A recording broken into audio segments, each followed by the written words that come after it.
Ayun po mga kapatid, magandang gabi po sa inyong lahat. Saan man sulok kayo naroon, saan man sulok na mundo, sa loob at labas ng earth. Magandang gabi po sa inyong lahat. At ang ating topic ngayon, ano nga ba ang mensahe ng inyong namayapang mga mahal sa buhay? Yun. Ano nga ba ang mga mensahe? Yan. Tignan natin mga kapatid na gustong ipaabot ng inyong mga namayapang mga mahal sa buhay, ng inyong mga lolo, lola, yung mga nanay, tatay na namayapa na. Yan. Para may mga mensahe sila sa inyo para magkaroon din kayo ng opinion. 1, 2, 3, 4, 5, 6, 7, 8, 9, 10, 11,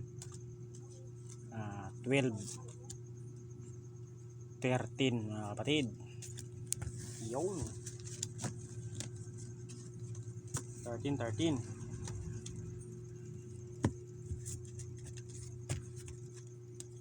Ano nga ba ang mga mensahe ng inyong mga namayapang mahal sa buhay? Unang-una ay good news. Ayan.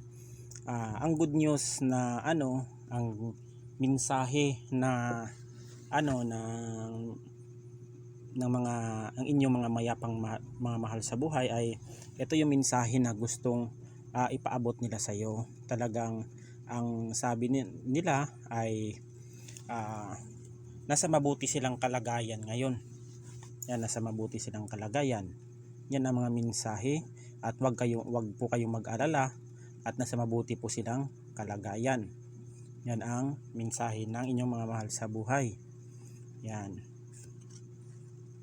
Good news. At itong justice. Ang mga kung ano man ang inyong mga kung ano man ang mga ang justice na ito, ang mga mensahe ng yung mga namayapang mahal sa buhay ay matagal na nagkaroon ng katarungan ang kanilang pagkamatay.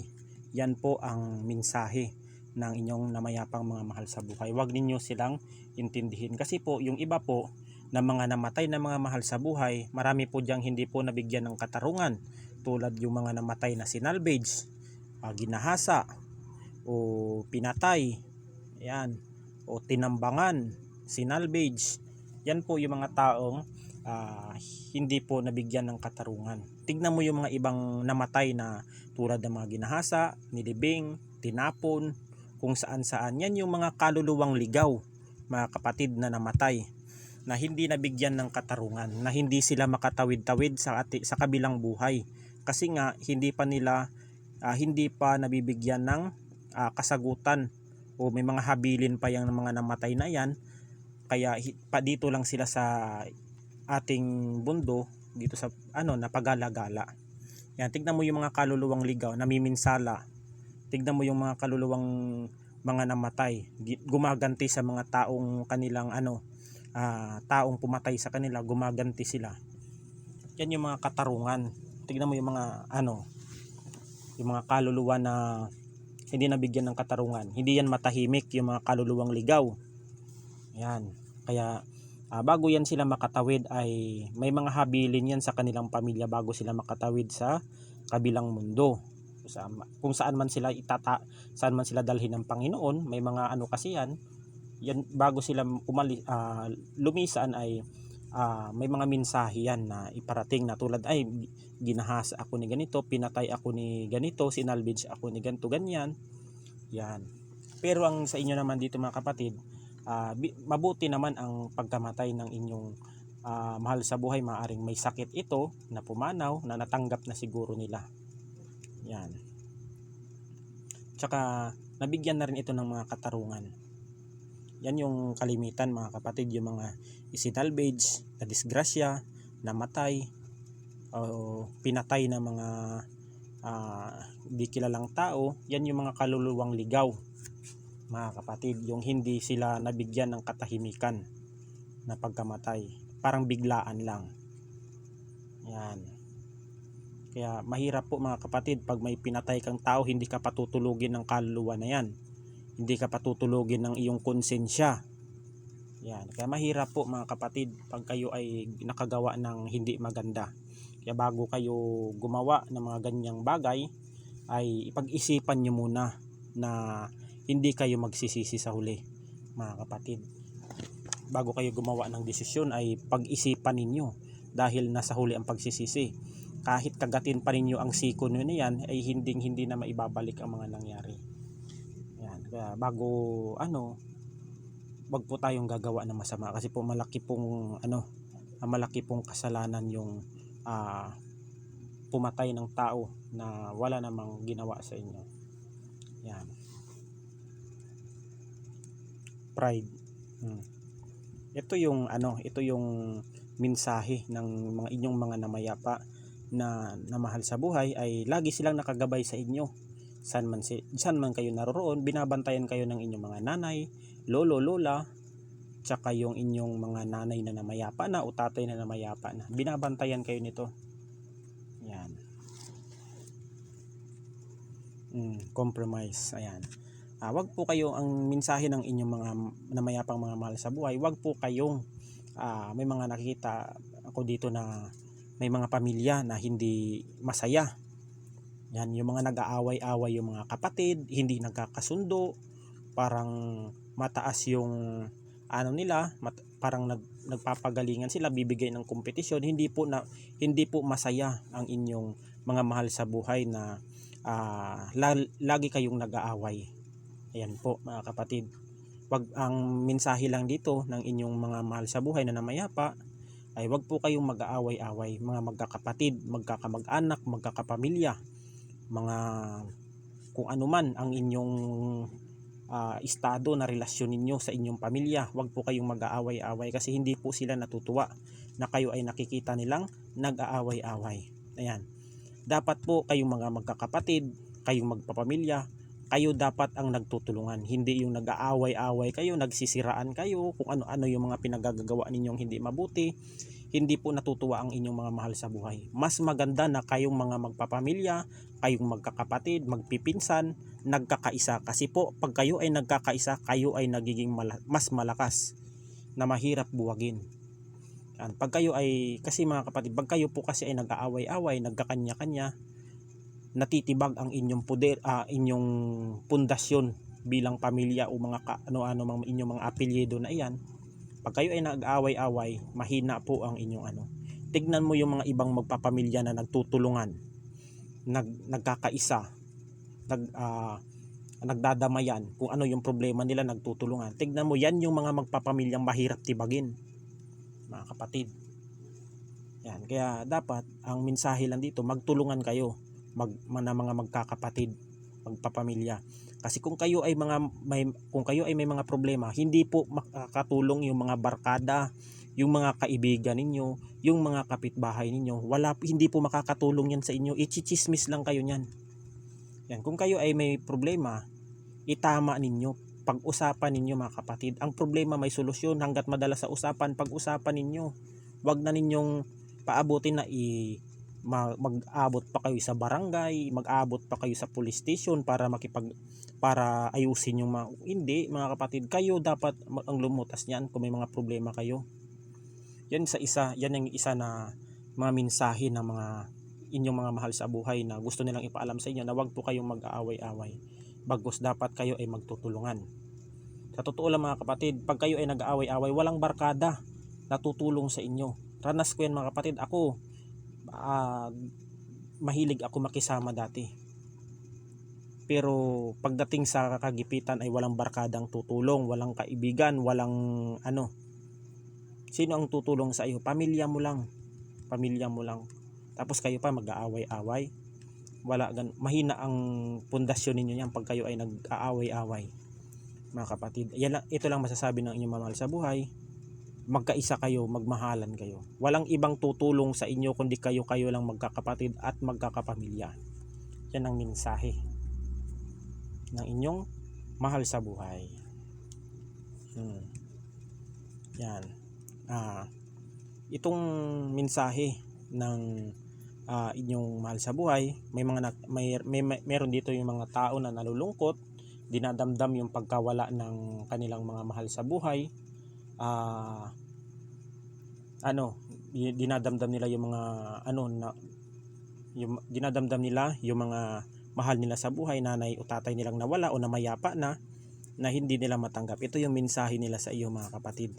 Ikaw dito, kung sakaling nabubuhay pa daw sila, ay matutulungan ka pa nila sa iyong mga problema, pero kailangan nilang tanggapin kasi naandyan na sila sa namayapa na sila. Yan yung mensahe. Pero kung ano yung mga problema, wag po kayong mahiyang magsumbong, manalangin o makipag-usap, kasi yung mga yan, mga kapatid, hindi man natin patay lang ang katawan ng isang tao, pero yung kaluluwa niyan ay naririnig kayo niyan. Yan. Patay lang ang katawan ng isang taong namatay, pero yung kaluluwa niyan ay buhay. Yan. Coach. Yan. Kung ano man ang mga itinuro sa inyo ng inyong mga nanay at tatay ninyo sa inyo dati, kung kayo man ay pinag-aral ng tatay at nanay ninyo, kung kayo man ay pinagtapos ng inyong nanay at tatay sa pag-aaral, dapat ninyong pasalamatan ito, mga kapatid. Dahil yung edukasyon na ipinamana sa inyo ay hindi po basta-bastang manakaw yan. Yung mga pinag-aralan ninyo, yan lang po ang masasabi nila sa inyo, na sila po ay nagpapasalamat dahil naging mabuti kayong anak sa kanila, kayo ay nakapagtapos, binuhay kayo ng maayos, kayo din na bilang anak ay nasuklian din ninyo ang kanilang kabutihan bilang mga magulang at ama at ina ng inyong nanay at tatay. Yan. Yung mga turo ng nanay at tatay ninyo na sila ay nabubuhay pa, ay dapat gawin ninyong aral yan. Yan, mga kapatid. Ang ritual ang mensahe kasi dito, mga kapatid, sa ritual na ito, kung may iba dito na ginawa ng espiritual na karamdaman, ang mensahe ng inyong mga mahal sa buhay ay wag po kayong mawalan ng pag-asa. Dapat manalangin po kayo para mabaklas po itong ritual sa inyo, mga kapatid. Yan po ang mensahe ng inyong mga namayapang mga mahal sa buhay. Magdasal po kayo para mabaklas ito. Kasi po, dasal lang po talaga ang panlaban natin sa mga ganyang pamamaraan. Dasal lang po at pananalig ang panlaban natin. Yan ang sandata natin, ang dasal, para mawasak ang anumang uri ng mga ritual magic na yan, mga black magic,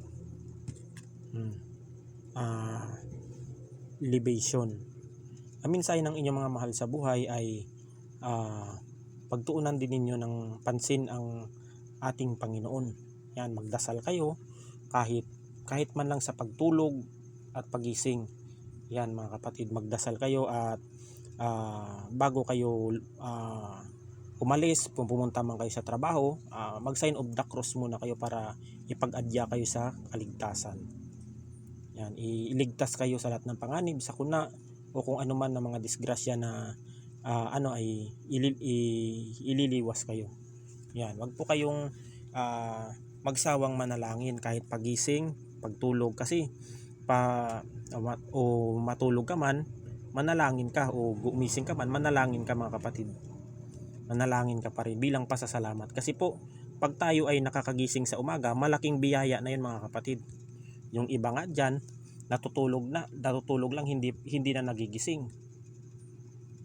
Kaya magpasalamat tayo na nakakagising tayo sa araw-araw. Yan. Readiness. Itong na ito, mensahe ng inyong mga mahal sa buhay ay maging handa kayo sa inyong hamon, sa inyong pagsubok na inyong kakaharapin. Ayan, maging handa kayo. Huwag po kayong susuko.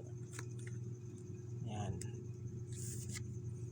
Aligyans. Maging ano lang, mga kapatid, ang mga mensahe ng mga namayapa na mahal ninyo sa buhay ay maging ano kayo, maging totoo, maging